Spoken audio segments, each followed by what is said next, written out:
Hello friends, and welcome back to my Galactic kitchen.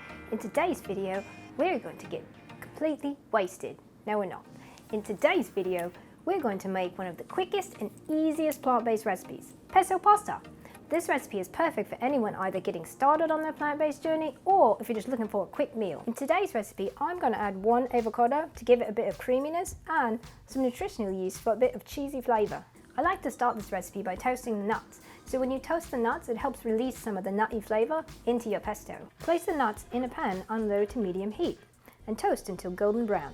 This should only take a few minutes. I'm using a combination of walnuts and pine nuts, but pine nuts can be a bit pricey, so you can either use all walnuts or even sub for cashews. After the nuts are toasted, put them in a bowl to cool for a few minutes. Once your nuts are cooled, place them in your food processor or blender and pulse to break up the nuts. Now's a perfect time to get your pasta cooking on the stove while you blend up the rest of your pesto.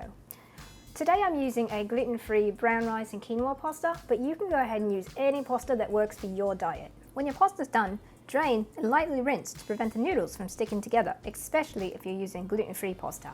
To make the pesto sauce, add fresh basil to your food processor or blender, along with avocado, garlic, lemon zest, lemon juice, avocado or olive oil, nutritional yeast, and I'm going to add some fresh mint to my recipe since I had some growing on the patio and I didn't want it to go to waste. Also add a pinch of salt and pepper to taste. Blend until smooth. You can go ahead and stop and scrape down the sides every now and then to make sure you get all the bits. If your pesto is still too chunky, go ahead and add a bit of extra oil or water or even some non-dairy milk. Pretty good. Nice and creamy from the avocado. To save on dishes, add your pasta back to your original pot and then add in your pesto. Give them all a good stir and that's it. You're done. Ready to serve now or store in the fridge for up to 3 to 4 days. Feel free to garnish your dish with a handful of nuts, some fresh basil leaves or even some chopped cherry tomatoes.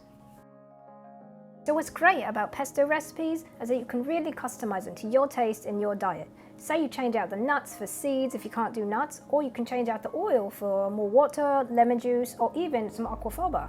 Leave me a comment and let me know how your dish turns out and what variations you come up with.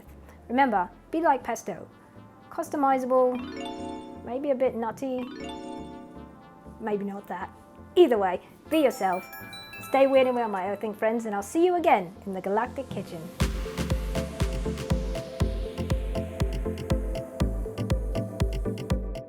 I love fresh herbs, especially the ones that alter your consciousness. Anyway, those are my favourite kind.